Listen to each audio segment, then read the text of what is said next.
Are you ready to vibe? You're listening to Creepy Vibes Only.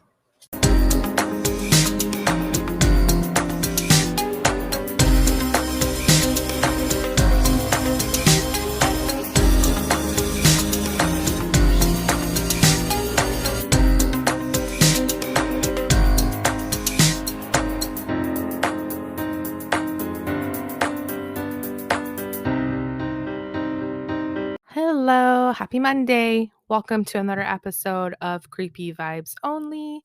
I am Steph, your host for the episode. So, two updates before we start. One, if the audio sounds a bit weird or different, that is because last minute I had to switch rooms and I am in an empty room in my house because where I was previously, I usually record, there's just a lot of noise coming from downstairs as there's some prep happening. So, just to be fair to everyone, I moved to this empty room here. So, my laptop is balanced on a step stool, the mic is balanced on another stool, and I am sitting on the floor, crisscross applesauce. Yeah, so a bit different. Hopefully, this works and the sound is good. If not, I am sorry for it. And by next episode, we'll be back to normal. So that's update number one. Update number two. So this weekend, I had the absolute pleasure of being a guest on the podcast, The Spooky Door, which is run by Jordan and Ashley. It was so much fun. We talked about like our personal ghost experiences. We talked about just like general subjects that we talked on our respective podcasts. Just kind of anything that got into our tangents of conversation, but it was so much fun, and I highly recommend that you go and check out their podcast. So it's The Spooky Door. It's available pretty much anywhere, and they also do have a YouTube channel as well. They are great, great, great hosts. They tend to have a lot of awesome guests on their show to talk about basically different spooky or paranormal subjects. So it's some cool stories mixed with some educational components of it. So it's really, really cool. I highly recommend that you check them out. And once that episode comes out, I believe it's coming out in 2 weeks or maybe next week. Not too sure. But once it does come out, I will let you all know. So that's it for the updates. Let's move on to our new segment, the creepy reads. So, one thing for this story today, the person that sent it in wanted to remain anonymous. So, I wanted to make a note on the show to let you all know that if you do have a story, but you're worried about being identified or just don't want people to know that's you, absolutely send those in. We'll make it anonymous and we'll tweak some things to make sure that it's not identifiable to you. So, absolutely, we can do that for you so you can participate. So if you wanted to send in a story again, you can send it through DMs on Facebook, Instagram, Twitter, or you can send it to our email at cvopodcast@gmail.com. So with all of that being said, sorry, I'm moving in front of the mic. Let's get started with our new story on Creepy Reads.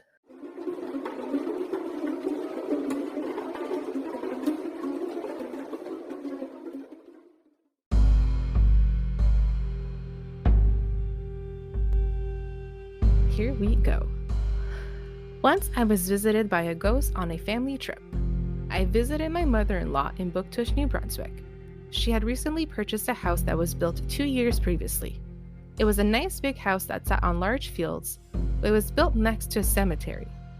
Although the house was beautiful, I had a weird feeling when looking at it. I asked my mother-in-law if she knew why the previous owners who had built the house decided to move. She didn't know. My weird feeling instantly got worse when I entered the house. It felt like something was off. No one else seemed to be bothered by it, so I tried to put my feelings aside. During the evening, I went upstairs to take a shower. There was only one bathroom in the house. As I was getting ready to take my shower, I started to feel like I was being watched.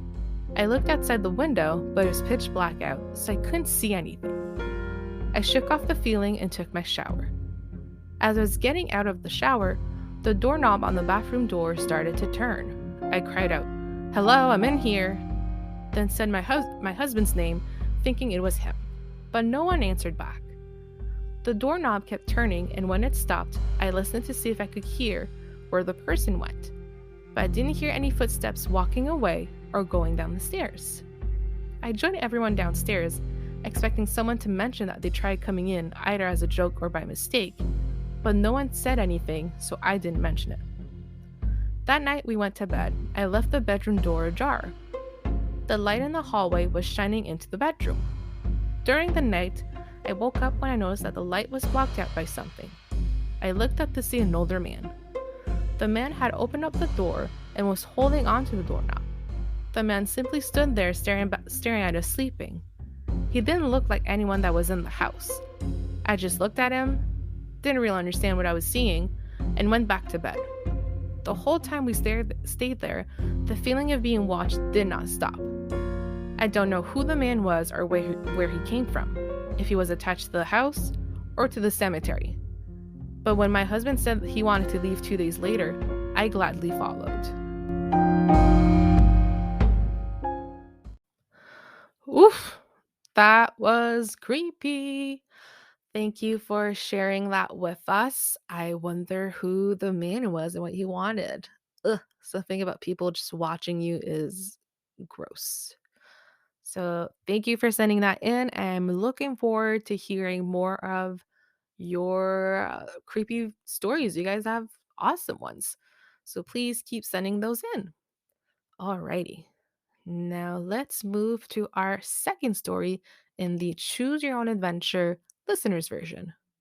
So, our story for the day is the story of the Crying Boy painting. So, here we go. On September 5th, 1985, the headline of the British tabloid newspaper, The Sun, astonished its readers and caused mass hysteria. The headline read, Blazing Curse of the Crying Boy. The article covered the story of Ron and Mary Hall, who had lost everything in a house fire, but their print of the painting of the crying boy. The couple explained how their entire house burnt down along with their belongings when a frying pan burst into flames. However, the painting remained untouched by the fire. Ron's brother, Peter Hall, was a firefighter and told his brother that this strange occurrence wasn't the first he had heard about. In fact, Peter witnessed multiple fires where the prints of the painting were untouched by fires that had burnt down absolutely everything else. The article also quoted another firefighter who said that he had attended around 50 fires where the prints of the painting remained intact, even if the houses had burnt down. The response to the article was unexpected. Hundreds of readers reached out to The Sun to say that they too were cursed by the painting, and hysteria ensued. More and more homeowners and business owners came forward with stories of how their house or building burnt down, but the painting always remained. Why would the painting survive the fires? It was cursed. And of course, the painting itself seemed to be the source of the fires. To appease its readers, the editor of The Sun told the community to drop off or mail them their cursed paintings, and the newspaper would destroy them by fire. On Halloween night, the newspaper staff destroyed 2,500 copies of the paintings.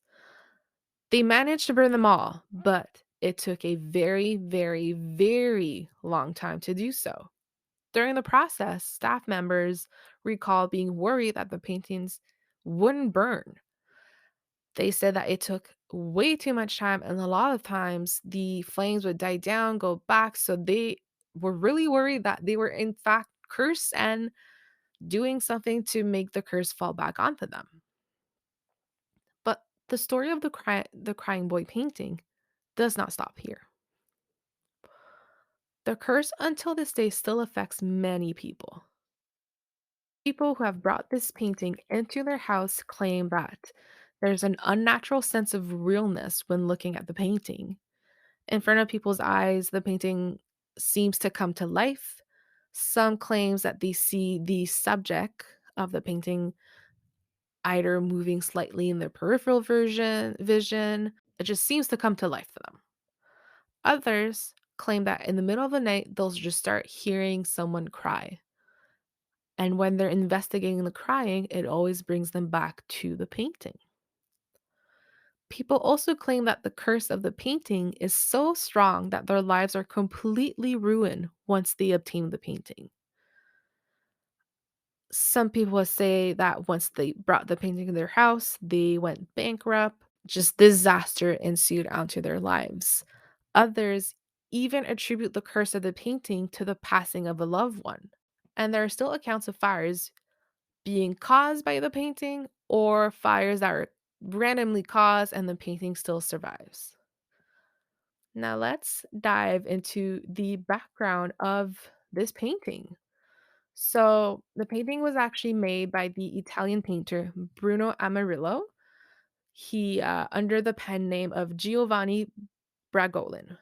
He started painting. It's actually a series of 65 paintings. He started this series in the 1950s, and each of the 65, showcase a different boy or girl. And each of the paintings are named after that boy or girl that it's the subject of. So when Amarillo had decided to create this series, he decided to do so to show the world the orphan crisis in Italy that was caused by the Second World War. Later on, a manufacturer in London saw the series and decided to make copies of four of the paintings in the series of 65. In total, that manufacturer made 50,000 prints and sold them to the public. But that doesn't really explain where the curse comes from. So there's some different variations to the story, but this is the most common one. So it is believed that the curse surrounding the paintings comes from one boy in particular. One of the subjects of the series was a young orphan who was mute. His name was Don Benilo. Don Benilo was orphaned when his parents died in a fire.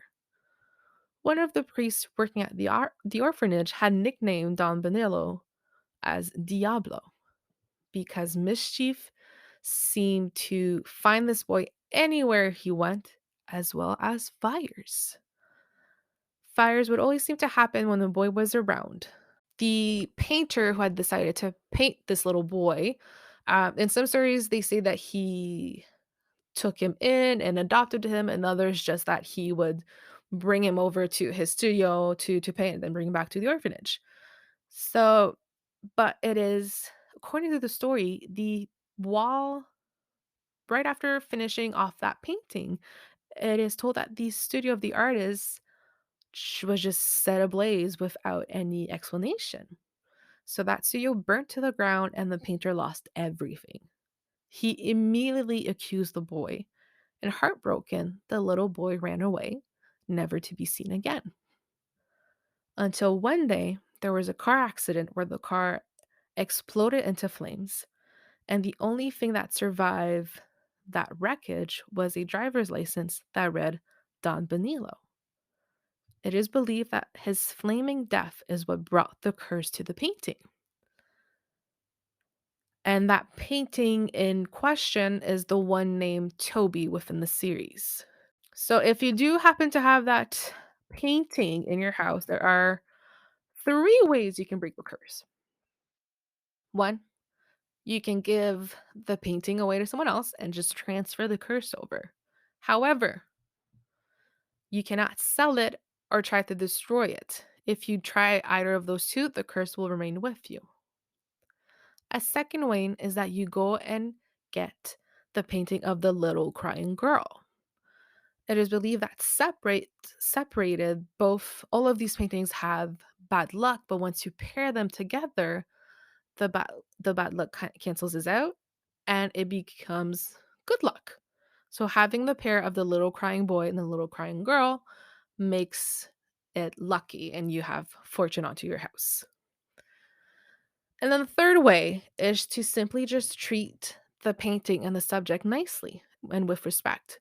So if you're nice to the painting, it will like you and be nice to you.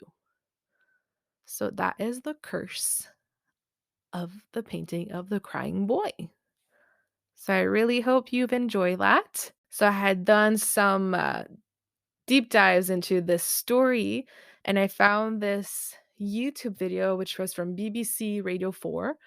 And they actually had the painting, one of the prints, and they tried to set it ablaze. And you saw one corner that catched fire. And then as soon as the flames went closer to the boy, the flames just like slowly went down and down and then by itself stopped. So I thought that was pretty cool. So one could think that it is a curse, and then others might as well give the boring explanation. Others say that the varnish onto the prints is fire retardant, and that is why the paintings are untouched in a fire. But who believes that? That is obviously not the real reason. The real reason is it is cursed. And if you have it, I gave you tips on how to remove the curse. So that is it for today. I hope you've enjoyed this episode and the audio wasn't too weird. Um, what do I want to say? Ooh, keep sending in your stories. This is great. I love it. And have a great week, a great day. I think I'm going to be posting this early Monday morning instead of late at night. I may also do a poll, see what you prefer for time of release, but it's basically going to end up on how early I can edit this. So yeah, thank you for tuning in again. You are all amazing little humans. Love the support and the fact that you guys are following this podcast and seem to be enjoying it. It really does mean a lot to us, to Em and I. Thank you. Have a good day, and I will see you soon. Bye.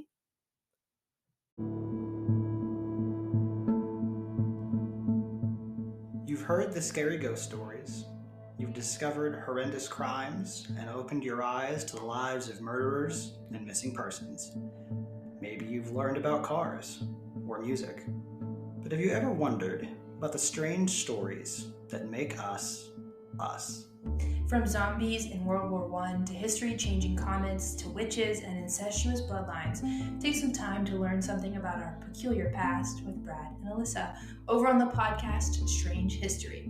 Tune in wherever your ears are listening. Thank you for listening to Creepy Vibes Only. You can find us on Instagram, Twitter, and Facebook at Creepy Vibes Only Podcast. And you can send us an email at cvopodcast@gmail.com. Remember to subscribe wherever you listen, download our episodes, and please leave us a review, ideally a really nice one. Thanks for vibing and keeping it creepy with us. We will see you next week. Bye!